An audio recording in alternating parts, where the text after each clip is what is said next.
All right, are the captions gonna start? Let me see. Captions, captions.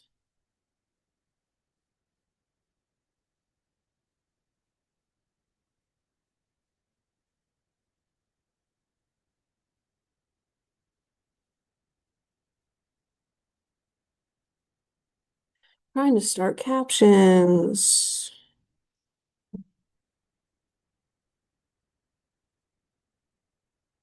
Captions, captions. Okay, well, I guess I'll get started.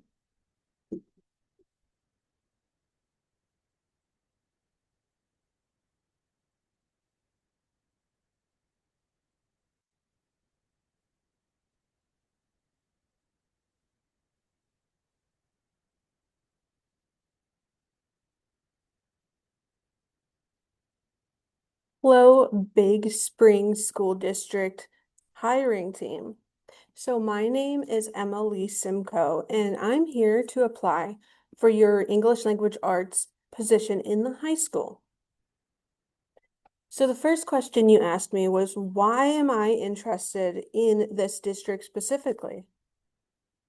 So some things I noted were the extracurriculars. Looks like you have a bocce team. I would be excited to join that team, to help coach. I've been involved in unified sports in the past. Right now, I am the head coach for our school's unified track team. I also found it very interesting on another note how the staff are involved in curriculum development. I consider myself very creative. So solving those problems of what can we fit in here, what text can we use, how can we teach it, would be of very big interest to me. I also took a look at the English curriculum. It looked like you guys teach just some dystopian novels and some contemporary American literature. Now, the contemporary American literature is one that I'm a big fan of. So I've had multiple classes in literature, and they include African American literature, um, ethnic American literature since 1945. Okay. So I've already studied a lot of these contemporary American novels. And then some of the skills that you teach, I can see it in your curriculum, are ones that I have experience with and I am very enthusiastic about. For example, communication among peers and student-led discussion. That's very exciting. As citizens of the world, these students need to be able to communicate, need to be able to advocate for themselves, need to be able to discuss civilly.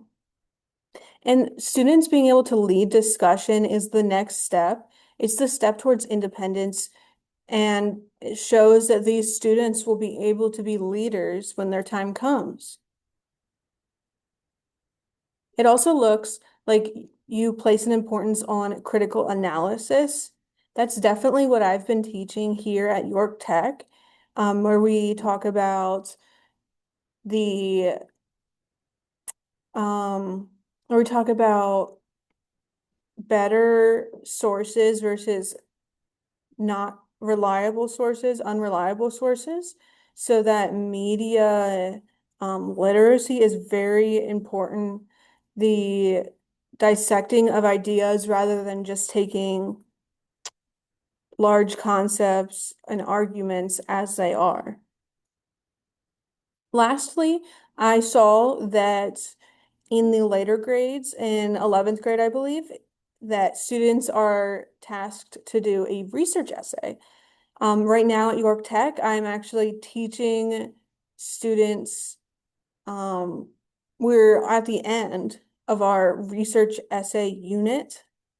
We had the mentor text, and then now they are soon submitting their final drafts for their research essay. Their task was to research a court case and argue whether justice was served. They're expected to have so many different details. So I already, even as a first year teacher, I would already have the skills, the experience to jump in to that task. I would already have some pointers.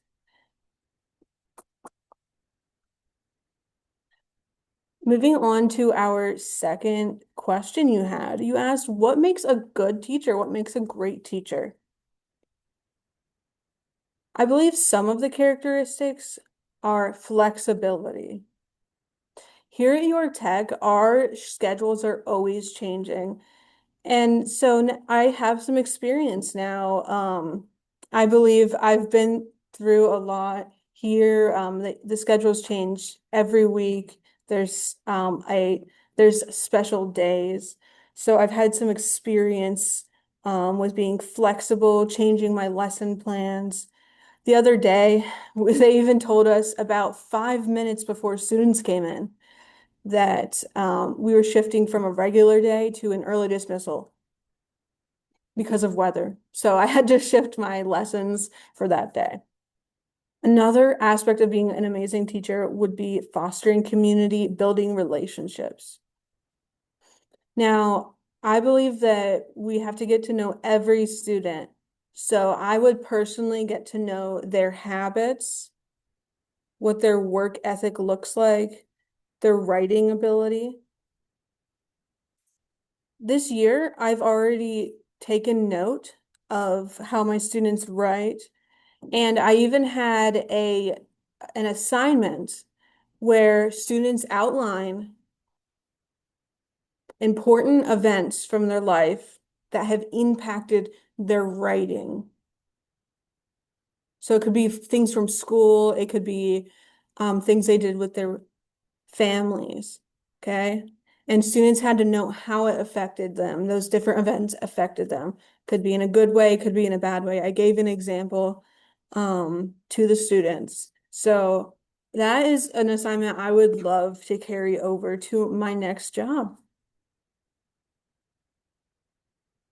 And building relationships, you always want to be communicating. You want to communicate before something bad happens, before you have to reach out for any discipline, okay? So you want to build those before. I plan to regularly communicate to either students, talk to each student one-on-one, and depending on the grade, I would love to be in contact with families as well. So if they're in a lower grade, ninth grade, I would contact families often. And so as well as building relationships, holding students to high standards is also very important. Despite getting to know them, we definitely want to hold them to high standards, even if we know that students might have some shortcomings. But we can bridge that gap through scaffolding, through targeted mini lessons, and still have the high standards, the PA standards. We still want to reach those. And one last thing I do want to note, for flexibility, I forgot to say, was I'm a huge fan of getting formative assessments, taking feedback from how students perform on those and adapting lessons, adapting the unit just a little bit because we have to meet students where they are or else we're going to lose them. Again, my name is Emily Simcoe. Thank you for watching my video. And if you have any questions, you can email me at eosimcoe@gmail.com.